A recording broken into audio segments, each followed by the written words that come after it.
നമസ്കാരം. മലയാളി വാർത്ത ഇൻസൈഡിലേക്ക് സ്വാഗതം. രാഹുൽ മാങ്കൂട്ടത്തിൽ ഇന്ന് ഞായറാഴ്ചയാണ്, 18-ാം തീയതിയാവുകയാണ്. കഴിഞ്ഞ 11-ന്, അതായത് കഴിഞ്ഞ ഞായറാഴ്ചയാണ് രാഹുൽ മാങ്കൂട്ടത്തിനെ പോലീസ് സംഘം രാത്രിക്ക് രാത്രി അറസ്റ്റ് ചെയ്തത്. ഞായറാഴ്ച ആയതുകൊണ്ട് തന്നെ കോടതിയിൽ ഹാജരാക്കാൻ കഴിഞ്ഞില്ല. അന്ന് പത്തനംതിട്ടയിലുള്ള സ്പെഷ്യൽ പോലീസ് ക്യാമ്പിലായിരുന്നു രാഹുൽ മാങ്കൂട്ടത്തിൽ ഉണ്ടായിരുന്നത്. പിന്നീട് പിറ്റേ ദിവസം കോടതിയിൽ ഹാജരാക്കുകയും മജിസ്ട്രേറ്റ് രാഹുലിനെ കസ്റ്റഡിയിൽ വിടുകയും ചെയ്തിരുന്നു. പിന്നീട് 3 ദിവസം രാഹുൽ മാങ്കൂട്ടത്തിൽ കസ്റ്റഡിയിലായിരുന്നു. അതിനുശേഷം 16-ാം തീയതി ഇന്നലെ രാഹുൽ മാങ്കൂട്ടത്തിന് ജാമ്യവുമായി 16-ാം തീയതി മെനിഞ്ഞാന്ന് രാഹുൽ മാങ്കൂട്ടത്തിന് ജാമ്യവുമായി ബന്ധപ്പെട്ട വാദപ്രതിവാദങ്ങൾ നടന്നിരുന്നു. ഇന്നലെ വിധി വരുന്നു. രാഹുലിന് ജാമ്യമില്ല, കസ്റ്റഡിയിൽ പോകുന്നു. ഇന്നിതാ വീണ്ടും ഒരു ഞായറാവുകയാണ്. ഒരു MLA എന്ന നിലയിൽ രാഹുൽ മാങ്കൂട്ടത്തിൽ ചെയ്ത പ്രവർത്തികളെ ഒന്നും തന്നെ യാതൊരു വിധത്തിലും ന്യായീകരിക്കുന്നില്ല. പക്ഷേ മറ്റൊരു MLAയോ അല്ലെങ്കിൽ മറ്റേതെങ്കിലും ഒരു വ്യക്തിയോ ആയിരുന്നുവെങ്കിൽ ഈ രീതിയിലായിരുന്നോ പോലീസ് സംഘം പെരുമാറിക്കൊണ്ടിരിക്കേണ്ടത്, അല്ലെങ്കിൽ ഇതേ കുറ്റം ചെയ്ത മറ്റ് MLAമാരോടും മന്ത്രിമാരോടും സമാനമായ രീതിയിലാണോ പോലീസ് ഉദ്യോഗസ്ഥർ പെരുമാറുന്നത് എന്ന സംശയം പലർക്കും ഉയരുന്നുണ്ട്. പലരും ചോദിക്കുന്നുണ്ട്, രാഹുൽ മാങ്കൂട്ടത്തിൽ ഇനി പുറത്തിറങ്ങുകയില്ലേ, രാഹുലിന് ഇനി യാതൊരു കാരണവശാലും ജാമ്യം കിട്ടുകയില്ലേ എന്നടക്കമുള്ള സംശയങ്ങളും പലരും ചോദിക്കുന്നുണ്ട്. നാളെ രാഹുൽ മാങ്കൂട്ടത്തിന്റെ കേസ് ജില്ലാ കോടതിയിലേക്ക്, അതായത് പത്തനംതിട്ട കോടതിയിലേക്ക് കൊണ്ടുപോവുകയാണ്. ഇവിടെ നിന്ന് രാഹുൽ മാങ്കൂട്ടത്തിന് ജാമ്യം ലഭിക്കാനുള്ള സാധ്യതയുണ്ട് എന്നാണ് പലരും പറയുന്നത്.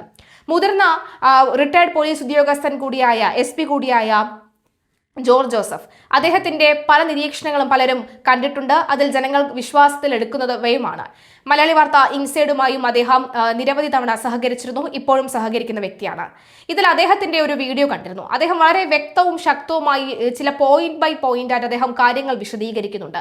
അദ്ദേഹം പറയുന്നത്, നാളെ ഒരു പക്ഷേ രാഹുൽ മാങ്കൂട്ടത്തിന് ജാമ്യം ലഭിക്കാനുള്ള സാധ്യത വളരെ കൂടുതലാണ് എന്നാണ് പറയുന്നത്. കാരണം അദ്ദേഹം പറയുന്നുണ്ട്, പോലീസ്, അതായത് വാദിയായാലും പ്രതിയായാലും പോലീസ് ഉദ്യോഗസ്ഥരായിരുന്നാലും ശരി, തെളിവുകൾ ശേഖരിക്കുമ്പോൾ അല്ലെങ്കിൽ തെളിവുകൾ സമർപ്പിക്കുമ്പോൾ വളഞ്ഞ വഴിയിലൂടെ തെളിവുകൾ സമർപ്പിക്കരുത്. മാത്രവുമല്ല, ഒരു പോലീസ് ടീം, പോലീസ് ഉദ്യോഗസ്ഥർ രാഷ്ട്രീയപരമായി കളികൾ നടത്തരുത് എന്ന് പറയുന്ന ഒരു രീതിയുമുണ്ട്. അതായത് നാളെ പ്രോസിക്യൂഷൻ രാഹുൽ മാങ്കൂട്ടത്തിന് ജാമ്യ ഹർജി തടയാതിരിക്കുന്നതായിരിക്കും നല്ലത് എന്നാണ് പറയുന്നത്. കാരണം അയാൾ ജാമ്യത്തിൽ പോകുന്നെങ്കിൽ പൊക്കോട്ടെ, മറ്റ് നിരീക്ഷണങ്ങൾ നടത്തി കർശനമായ ഉപാധികളോടുകൂടി ജാമ്യം നൽകണമെങ്കിൽ അയാൾ പൊക്കോട്ടെ. പകരം ഇവിടെ നിങ്ങൾ ചെയ്യേണ്ടത് അതിജീവിത അല്ലെങ്കിൽ പരാതിക്കാരിയായ പെൺകുട്ടിയെ കാനഡയിൽ നിന്നും കേരളത്തിലേക്ക് കൊണ്ടുവന്ന വേണ്ട റിപ്പോർട്ടുകൾ അല്ലെങ്കിൽ വേണ്ട വൈദ്യ പരിശോധന ഇവയെല്ലാം നടത്തി നിങ്ങൾക്ക് കൂടുതൽ സ്ട്രോങ് ആക്കണമെങ്കിൽ കേസ് സ്ട്രോങ് ആക്കാമല്ലോ. വെറുതെ എന്തിനാണ് രാഹുലിനെ ഒരു രാഷ്ട്രീയ പകപോക്കൽ പോലെ ജയിലിൽ അടച്ചിരിക്കുന്നത് എന്ന പ്രധാനപ്പെട്ട ചോദ്യങ്ങൾ ചോദിക്കുന്നുണ്ട്. അദ്ദേഹം അക്കം ബൈ അക്കം, അതായത് പോയിന്റ് ബൈ പോയിന്റ് ആയിട്ട് എന്റെ കാര്യങ്ങൾ വിശദീകരിക്കുന്നുണ്ട്. അദ്ദേഹം പറയുന്ന ഒരു റേപ്പ് നടന്നു കഴിഞ്ഞാൽ, റേപ്പാണ് അതേ സെക്ഷൻ, റേപ്പ് നടന്നു കഴിഞ്ഞാൽ 376 എന്ന് പറയുന്ന വാദം അത് ശക്തമായി വാദിക്കുമ്പോൾ തന്നെ കഴിഞ്ഞ ദിവസം റേപ്പാണ്, ഇതൊരു ബലാത്സംഗമാണ് എന്ന് മജിസ്ട്രേറ്റ് കോടതിയും പറഞ്ഞിരുന്നു.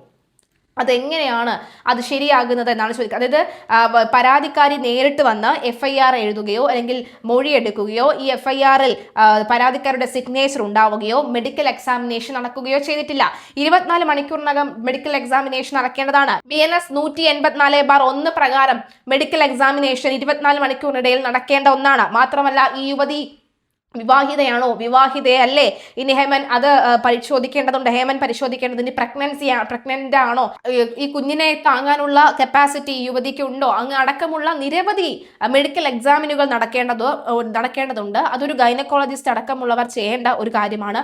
അത് ഓൺലൈൻ വഴി എന്തായാലും പ്രാവർത്തികമല്ല. അതുകൊണ്ട് തന്നെ നിങ്ങൾക്ക് ഈ ഒരു കേസ് ശക്തമായി മുന്നോട്ട് കൊണ്ടുപോകണമെന്നാണെന്നുണ്ടെങ്കിൽ യുവതിയെ കാനഡയിൽ നിന്നും കേരളത്തിൽ എത്തിക്കാനുള്ള നടപടികൾ തുടങ്ങുക, അല്ലെങ്കിൽ അതിന് യുവതിയെ സഹായിക്കുക. അല്ലാതെ ഇയാൾ, അതായത് ഈ പ്രതി എന്ന് ആരോപിക്കപ്പെടുന്ന ഈ രാഹുൽ മാങ്കൂട്ടത്തിനെ അനാവശ്യമായി ജയിലിൽ പിടിച്ചിട്ടിട്ട് യാതൊരുവിധ കാര്യവുമില്ല.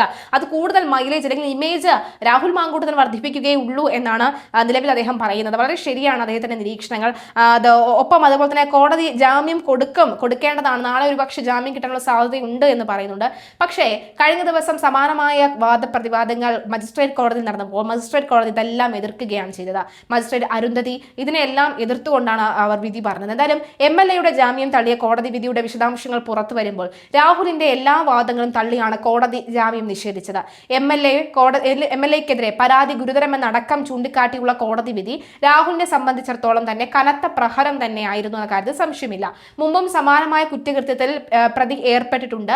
ജാമ്യം ലഭിച്ചാൽ ഇരയെ സ്വാധീനിക്കാനും ഭീഷണിപ്പെടുത്താനും സാധ്യതയുണ്ട്, തെളിവ് നശിപ്പിക്കാൻ അടക്കം സാധ്യതയുണ്ടെന്നും വിധിയിൽ കോടതി ചൂണ്ടിക്കാട്ടി. ലൈംഗിക ബന്ധം ഉഭയസമ്മത പ്രകാരമല്ലെന്നും ബലാത്സംഗ കുറ്റം നിലനിൽക്കുമെന്നും കോടതി വ്യക്തമാക്കി.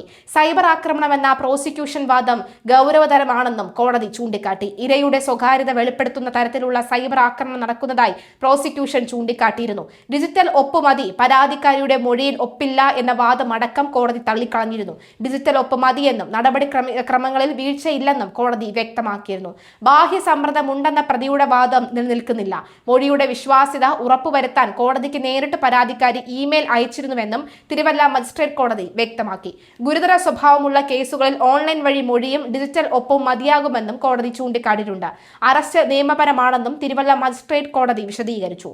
അറസ്റ്റ് നിയമപരമാണെന്നും കേസിൽ ബാഹ്യ സമ്മർദ്ദമുണ്ടെന്നും പ്രതിയുടെ വാദങ്ങൾ നിലനിൽക്കില്ല എന്ന് പറഞ്ഞുകൊണ്ടാണ് ഇത് തള്ളിക്കളഞ്ഞത്. അന്വേഷണ നടപടിക്രമങ്ങളിൽ വീഴ്ച സംഭവിച്ചിട്ടില്ലെന്നും നിരീക്ഷിച്ചിരുന്നു.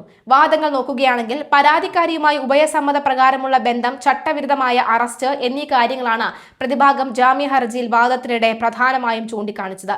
ശബ്ദരേഖയും ചാറ്റ് വിവരങ്ങളും ഹാജരാക്കിയിരുന്നു. എന്നാൽ സ്ഥിരം കുറ്റവാളി എന്ന പ്രോസിക്യൂഷൻ ആരോപണത്തിന് കഴമ്പുണ്ടെന്ന വിലയിരുത്തലിലേക്ക് കോടതി എത്തുകയായിരുന്നു. സമാന വകുപ്പുകളുള്ള മറ്റ് 2 കേസുകളുടെ കാര്യം ക്രൈംബ്രാഞ്ച് ചൂണ്ടിക്കാട്ടിയിരുന്നു.